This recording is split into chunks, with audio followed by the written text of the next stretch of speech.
اعوذ باللہ من الشیطان الرجیم بسم اللہ الرحمن الرحیم زما عزت مندوں مشرانوں کشرانوں زنانوں السلام علیکم ورحمۃ اللہ تعالی وبرکاتہ۔ امید کرتا ہوں آپ سب حضرات خیر وفیت سے ہوں گے۔ اللہ کریم ہم سب کی حفاظت فرمائے۔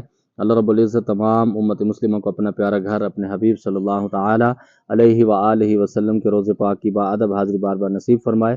معزز خواتین و حضرات، چلہ کشی کی سیریل میں آپ تمام کو خوش آمدید کہتا ہوں۔ اگر آپ کو کوئی بھی سوال عملیات کے متعلق، چلہ کشی کے متعلق، حصارات کے متعلق، جو لوگ عملیات سیکھنا چاہتے ہیں اور چلہ کشی کرنا چاہتے ہیں وہ بھی رابطہ کر سکتے ہیں۔ جو لوگ اپنے مریضوں کے مسائل خود حل کرنا چاہتے ہیں، دوپہر 3 سے لے کر شام 6 بجے تک آپ کی خدمت کے لیے حاضر ہوتا ہوں۔ اس درمیان کال پر بات کر سکتے ہیں، اپنے مسائل ڈسکس کر سکتے ہیں۔ السلام علیکم حافظ صاحب، میں چلہ کشی کرنا چاہتا ہوں، اگر اس میں میرا انتقال بھی ہو گیا تو بہت اچھی بات ہے، کم سے کم اللہ کا ذکر کرتے ہوئے اس دنیا سے جانے کے موقع مل جائے گا۔ کیا یہ موت شہید کرنے میں آتا ہے؟ وعلیکم السلام ورحمۃ اللہ وبرکاتہ۔ یہ میں پہلی دفعہ زندگی میں بندہ سن رہا ہوں کہ جو کہتا ہے کہ چلہ کشی کے اندر میری موت ہو جائے۔ حالانکہ چلہ کشی لوگ اس وجہ سے کرتے ہیں کہ ان کی زندگی بہتر رہ جائے، ان کے پاس موکلین آ جائے، یا پھر وہ علاج کرنا سیکھ جائے، لوگوں کے علاج کرنے کے طریقہ ان کو آ جائے، مطلب اپنی اچھی زندگی، اپنی اچھی لائف گزارنے کے لیے عملیات سیکھتے ہیں۔ اور یہ بھائی صاحب کہتے ہیں کہ میں اس کے اندر انتقال ہو جائے۔ دوسرے نمبر پر اس کے اندر بہت سی کیٹیگری ہیں۔ شہادت کے جو نا 70 مرتبے ہیں، 70 مقامات شہادت کے، اس کے اندر اچانک موت بھی ہے، جیسے چھت گر جاتی ہے، خدا نہ خواستہ ایکسیڈنٹ ہو جاتا ہے، یا کوئی گولی لگ جاتی ہے تو وہ شہادت کے اندر آ جاتا ہے۔ نمبر 2 پہ یہ بھی اس زمرے میں آ جاتا ہے، لیکن اس کے اندر اس کی نیت دیکھی جائے گی کہ وہ اس کی نیت کیا تھی۔ مثال کے طور پر کوئی بندہ کسی فحاشی اڈے پر جاتا ہے، وہاں پر خدا نہ خواستہ فائرنگ ہو جاتی ہے، کوئی ایسے معاملات ہو جاتے ہیں، تو وہ اللہ رب العزت کے معاملات ہیں، اس کے ساتھ فوراً والے معاملات کریں یا اللہ اس کو معاف فرما دیں، یہ شہید کے زمرے میں آتا ہے۔ یہ علماء کرام بہتر جانتے ہیں۔ لیکن اس کے اندر آپ یہ نہ سوچیں کہ آپ چلہ کشی کے لیے بیٹھیں تب آپ اللہ کے ذکر میں بیٹھے ہوں تو اس کے اندر موت ہو جائے، تو اس طرح بالکل نہیں ہوتا۔ خاص طور پر ہمارے شاگردوں کے ساتھ تو ایسے معاملات الحمدللہ نہیں ہوتے۔ السلام علیکم بھائی، آپ نے چوتھا کلمہ اسم اعظم بتایا ہے اور بتا دیں کہ کتنا پڑھنا ہے، ڈیلی کھلا پڑھنا ہے؟ وعلیکم السلام ورحمۃ اللہ وبرکاتہ۔ اگر آپ مجھ سے پوچھیں گے تو اس کو کھلا پڑھ لیں تو بہتر ہے۔ اگر آپ اس کو ایک نشست کے اندر پڑھنا چاہتے ہیں تو پھر 111 کے زیادہ آپ نہ پڑھیں، اس سے 111 کی تسبیح پڑھ لیں اور چلتے پھرتے آپ اس کو پڑھتے رہیں۔ لیکن کوشش کریں صبح کی جو نماز اور اذان ہے اس کے درمیان اگر آپ پڑھ سکتے ہیں، پھر سونے پر سہاگا ہو جائے گا، پھر بہت ساری چیزیں آپ کو ملیں گی۔ یا پھر تہجد میں اگر آپ اس کو پڑھ سکتے ہیں تو وہ بھی سب سے بیسٹ ہے، بہت ساری چیزیں آپ کو ملیں گے۔ اور استاد، میں نے آپ کے میاں حضور اور باقی بہت لوگوں کی ویڈیو دیکھی ہیں، 1000 سے زیادہ ویڈیو دیکھی ہیں، لیکن آپ اور میاں حضور کی ٹکر کا کوئی نہیں ہے۔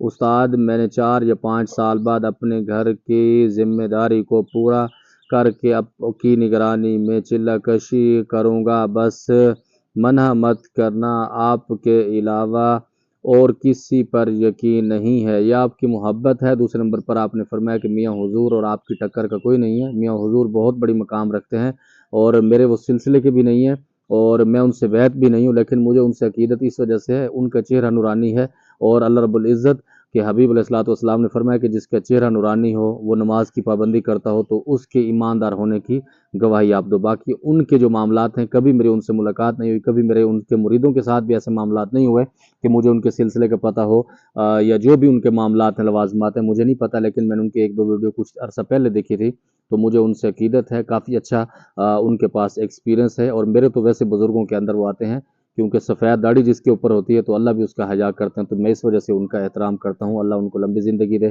اللہ ان کی اولاد کو لمبی زندگی دے، اللہ ان کے مریدین کو ہدایت بھی نصیب فرمائے، ان کو مقامات سے نواز دے، اللہ ان کی حفاظت فرمائے۔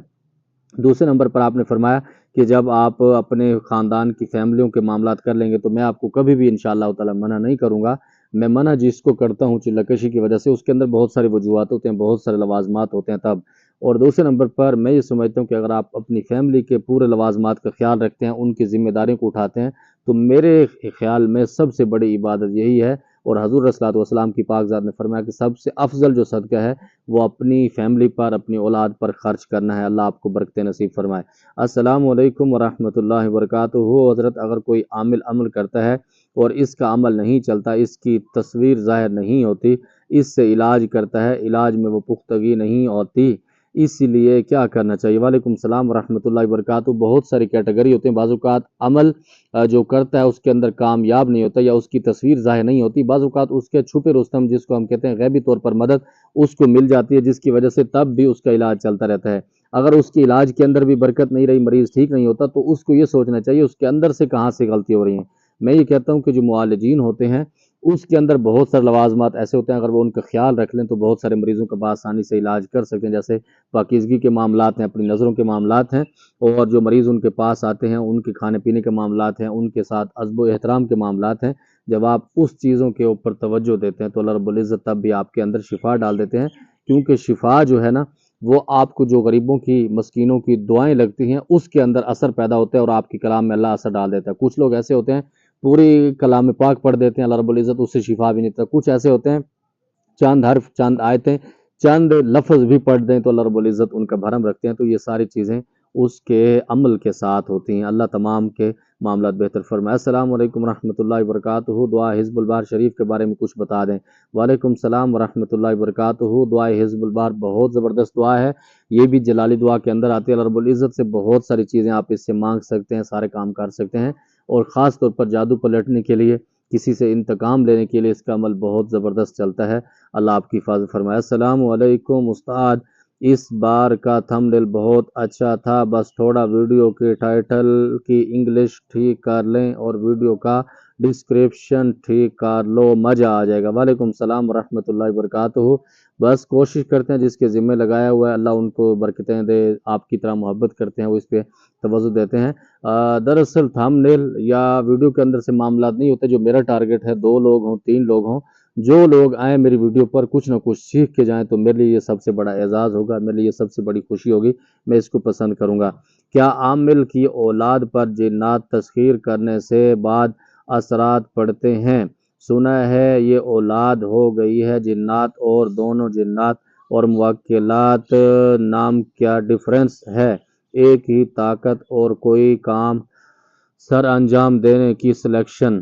پہلی بات تو یہ ہے کہ جو لوگ عملیات کرتے ہیں ان کی بعض اوقات اولاد پہ حملہ ہو جاتا ہے، بعض اوقات نہیں ہوتا۔ یہ عامل کے اپنے کردار کے اوپر، جو عامل ایکٹیویٹی کرتے ہیں اور بہت زیادہ اٹھ پٹانگی کرتے ہیں، اس کے اندر ناجائز کام لیتے ہیں، تو ان کی اولاد پر معاملات ہوتے ہیں۔ اور خاص طور پر جو کالا علم کرتے ہیں، سفلی علم کرتے ہیں، منتر تنتر جنتر پڑھتے ہیں، ان کی اولادیں کے اوپر 110% میں کہہ سکتا ہوں کہ جنات ان کے اوپر اٹیک کر جاتے ہیں، اس کے اندر کوئی دوسری بات نہیں۔ دوسرے نمبر پر آپ نے فرمایا موکلات جنات، یہ ایک کیٹیگری ہے۔ اصل تو اللہ رب العزت نے ان کو جنات کا نام دیا گیا، پھر اس کے بعد حمزات اور اس کے ساتھ موکل، یہ اپنی کیٹیگری علماء کرام نے اور عاملین حضرات نے بنائی ہوئی ہے۔ باقی یہ چیزیں ایک ہی ہے، جیسے کہتے ہیں کہ ایک باپ ہوتا ہے، پھر اس کا باپ ہوتا ہے، پھر اس کا باپ ہوتا ہے، تو اس کے اندر بھی یہی ایک مقام ہوتے ہیں۔ باقی یہ چیزیں یہی ہے۔ مجھے امید ہے جو آپ کے سوالات تھے آپ کو جواب مل گیا ہوگا۔ اللہ رب العزت کی بارگاہ سے دعا گو ہوں اللہ ہم سب کی حفاظت فرمائے۔ آپ خاص دعاؤں میں یاد رکھے گا، ایک سفر پر تیاری ہے مریضوں کے حوالے سے، اللہ ان کو بھی صحت دے، اور جس کام کے لیے جا رہے ہیں جس مریضوں کے لیے، اللہ ہمارا بھرم بھی رکھے، اللہ ان کو صحت تندرستی والی زندگی نصیب فرمائے۔ زمانہ پر خاص دعا کا ادا، خدا پامان۔ السلام علیکم۔